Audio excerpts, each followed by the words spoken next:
नमस्कार विद्यार्थी मित्रांनो, मी सतीश काळे एक्झाम स्टडी या ऑनलाईन प्लॅटफॉर्मवरती तुमचे सगळ्यांचे स्वागत। आपण आजच्या या व्हिडिओ सेशनमध्ये BMCची जी अपकमिंग रिक्रूटमेंट आहे याच्याविषयी आपण माहिती घेणार आहोत।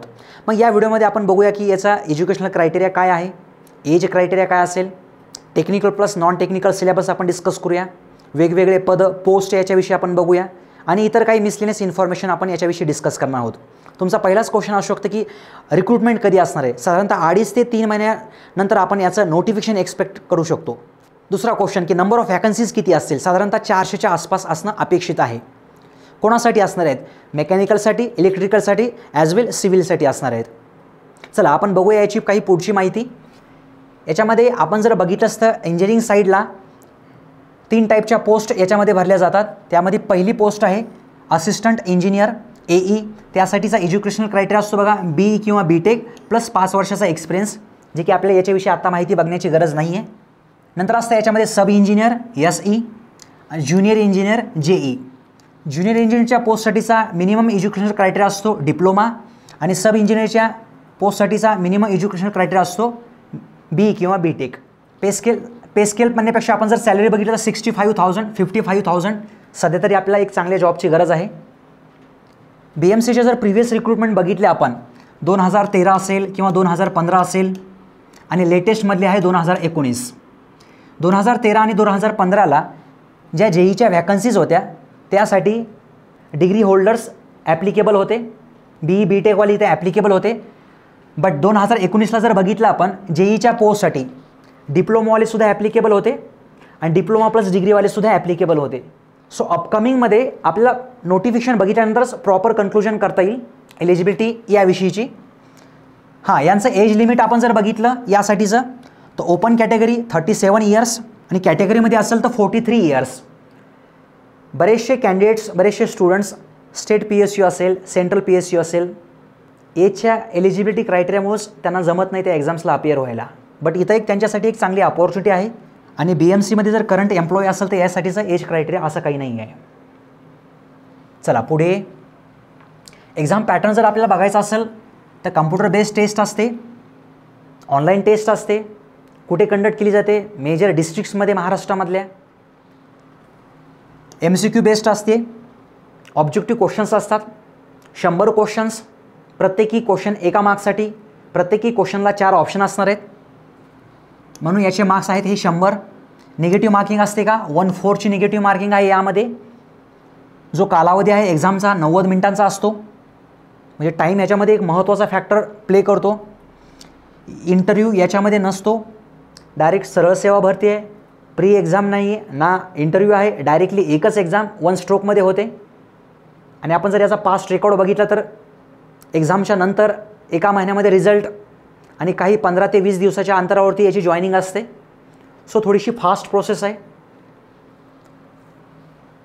एक्झाम पॅटर्न जर आपण बघितला मार्क्स वाईज जर बघितला आपण तर GSसाठी जनरल स्टडीज 20 क्वेश्चन 20 मार्क्ससाठी, रिझनिंगचा पोर्शन 20 मार्क्ससाठी, ॲप्टिट्यूड नाही आहे याच्यामध्ये, टेक्निकलचा पोर्शन 60 मार्क्ससाठी आणि इथं जर सांगायचं असेल तर सिव्हिलचा पेपर वेगळा आणि मेकॅनिकल प्लस इलेक्ट्रिकलचा पेपर वेगळा, यांचा कंबाईन पेपर असतो, याचा वेगळा पेपर असतो सेपरेट सिव्हिलचा। सिव्हिलचं सगळं टेक्निकल 60 मार्क्सचं असतं आणि इकडे 60 मार्क्सचं जे टेक्निकल असतं ते स्प्लिट होतं मेकॅनिकलमध्ये आणि इलेक्ट्रिकलमध्ये। बट आतापर्यंत जर बघितलं 30-30 मार्क्सला असं इक्वॅलंटली नाही विचारलं गेलं। मागच्या एक्झाममध्ये जर बघितलं आपण काही सेशन्सला ह्या पेपरचे काही sessions morning session, afternoon session आणि इव्हिनिंग सेशन्स असे होतात, 1 ते 2 दिवस ही एक्झाम चालते। तर काही सेशन्सला 35 मार्क्सला इलेक्ट्रिकल आहे, 38 मार्क्सला इलेक्ट्रिकल आहे, 37 मार्क्सला इलेक्ट्रिकल आहे आणि रिमेनिंग पोर्शन हा मेकॅनिकलचा विचारला गेला होता। बट 21मध्ये आपण काय असंच पॅटर्न पुढे नाही फॉलो करू शकत, त्याच्या रिव्हर्स पण होऊ शकतं। मेकॅनिकलला जास्त वेटेज आणि इलेक्ट्रिकलला कमीचं वेटेज असं पण आपण एक्सपेक्ट करू शकतो। त्यामुळे प्रिपरेशन तर इथंही करावं लागेल, इथंही करावं लागेल। बट मेकॅनिकल कॅन्डिडेट असेल तर इलेक्ट्रिकलचा पोर्शन हा एक महत्त्वाचा रोल प्ले करणार आहे याच्यामध्ये, कारण काही जर प्लस मायनस झालं तर मेकॅनिकलच्या स्टुडंट्सचं इलेक्ट्रिकलमध्येच होऊ शकतं।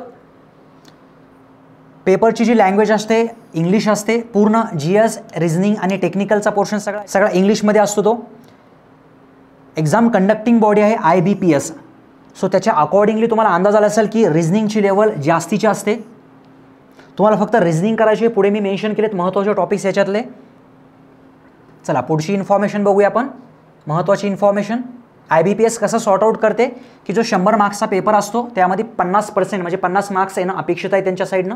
आणखी एक महत्त्वाचा क्रायटेरिया म्हणजे मराठी कंपल्सरी आहे. महाराष्ट्र स्टुडंट्स तुमच्या 10वीला किंवा तुमच्या 12वीला मराठीचा 100 मार्क्सचा पेपर असलेला असावा आणि त्याच्यामध्ये तुम्ही पास असावेत, ही त्यांची अट आहे. जनरली आपण बघतो की CBSE स्टुडंटलाही असं नसतं. आता त्यांना फॉर्म भरायचा ते काय करू शकतात याच्यामध्ये जास्तीत जास्त 10 पेपरसाठी मराठीला तुम्ही अपियर होऊ शकतात आणि त्याची ॲडिशनल माहिती तुम्ही कॉल करूनच त्यांना विचारलेलं बरं. बाकीचा महत्त्वाचा क्रायटेरिया आहे ओपनसाठी SSC 10वीला किंवा 12वीला डिप्लोमा असेल किंवा डिग्री, या केसमध्ये तुम्हाला 50% असणं अपेक्षित आहे, मिनिमम 50% असणं अपेक्षित आहे. आणि कॅटेगरी असेल तर याच्यामध्ये 45%चा क्रायटेरिया आहे, इथं 45%. हे सगळे जे डिटेल्स आहेत ते मागच्या नोटिफिकेशनप्रमाणे आहेत, याच्यामध्ये थोडंसं प्लस मायनस होण्याची पॉसिबिलिटी आहे बघा, वरती किंवा खालती कुठेतरी. चला पुढची माहिती बघूया आपण याची. सिलेबस जर बघितला आपण डिटेलमध्ये तर हा GSचा पोर्शन आहे आपल्या समोरचा. त्याच्यामध्ये हे करंट अफेअर्स, इकॉनॉमिक्स, जिओग्राफी आणि पॉलिटी हे विचारले गेलेले महत्त्वाचे सब्जेक्ट्स आहेत, विचारले जातात. याच्यामध्ये करंट अफेअर्स साधारणतः आपल्याला 6 ते 8 महिन्याचं एक्सपेक्टेड असतं. याच्यामध्ये 20 मार्क्सला हा पोर्शन विचारला जातो. याच्यामध्ये काही असं फिक्स नाही 5-5 मार्क्सचं काय असं फिक्स नाही. जनरली बघितलं असतं आपण मागच्याच पेपरमध्ये जिओग्राफी, मुंबईच्या जिओग्राफीवरती बरेचसे क्वेश्चन्स विचारले गेले होते. बेसिक क्वेश्चन्स असतात त्याच्यामध्ये सुद्धा, शेअर मार्केटचं लोकेशन असेल किंवा आणखी इतरत्र जिओग्राफिकल टाईपमध्ये क्वेश्चन्स विचारले जातात. इंडियन जिओग्राफी याच्याविषयी कमी क्वेश्चन्स विचारले गेलेत मागच्या वेगवेगळ्या सेशन्सला एक्झामच्या. इकॉनॉमिक्स जर बघितलं आपण तर बघा 2013-2015ला मॅक्सिमम क्वेश्चन्स इकॉनॉमिक्सवर विचारले गेले होते आणि 2019ला फार कमी क्वेश्चन्स 1 ते 2 क्वेश्चन्स विचारला गेला होता. पॉलिटीमध्ये बेसिक्स असतं बघा, हे पॉलिटी MLA असेल, यांचा कालावधी किती असतो, राष्ट्रपतीचा कालावधी, या टाईपमध्ये सगळे क्वेश्चन्स, किंवा मेंबर ऑफ पार्लमेंट्सची संख्या किती असते, लोकसभा राज्यसभा, या टाईपमध्ये. पुढे रिझनिंग. आता IBPS कंडक्ट करते म्हटल्यानंतर याची लेवल थोडीशी जास्त असते, तुम्हाला जास्तीचा अभ्यास इथं करणं अपेक्षित आहे.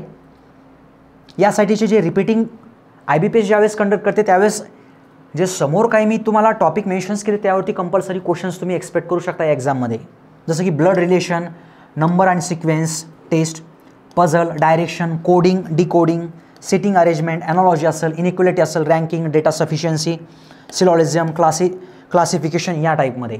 आता याचा जर तुम्हाला चांगला अभ्यास करायचा असेल, इन केस तुम्हाला सेल्फ स्टडी करायचा आहे, तुम्ही कुठल्या तरी एक्झामला अगोदर केला आहे, मग पुढं काय करायचं तर POचे मागचे पेपर्स काढायचे. तुम्ही कुठलंही एक मार्केटमधनं बुक घ्या की ज्यामध्ये प्रिव्हियस इयरचे POचे पेपर्स दिले आहेत, बँकिंगचं PO, की त्याच्यामध्ये त्याचे डिटेल सोल्युशन्स आहेत, तर तुम्ही मागच्या 10 वर्षापर्यंतचे पेपर तुम्ही सॉल्व्ह करू शकता याच्यामध्ये.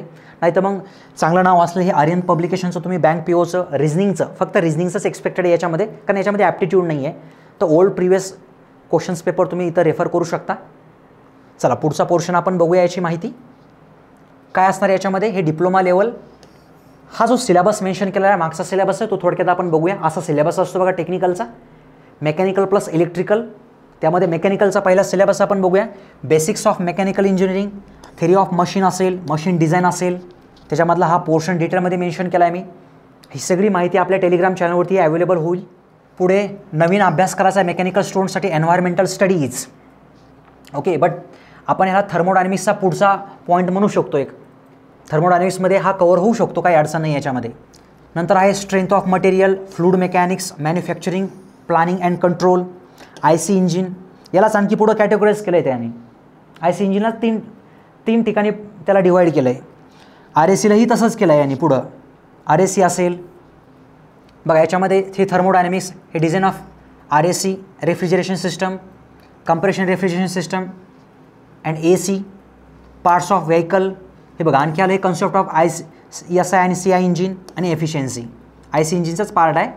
खरं काय इथं 12 सब्जेक्ट्स नाहीत याच्यामध्ये, 8 ते 9 सब्जेक्ट्स आहेत मेजर याच्यामध्ये, बाकीचे ते सब टॉपिक्स आहेत त्याच्यातलेच. इलेक्ट्रिकलचं जर पोर्शन बघायचा याच्यामध्ये त्याने असंच केलेलं आहे, काही जेवढे मेन्शन केले तेवढे सिक्वेन्स वाईज सब्जेक्ट नाही त्याच्यामध्ये.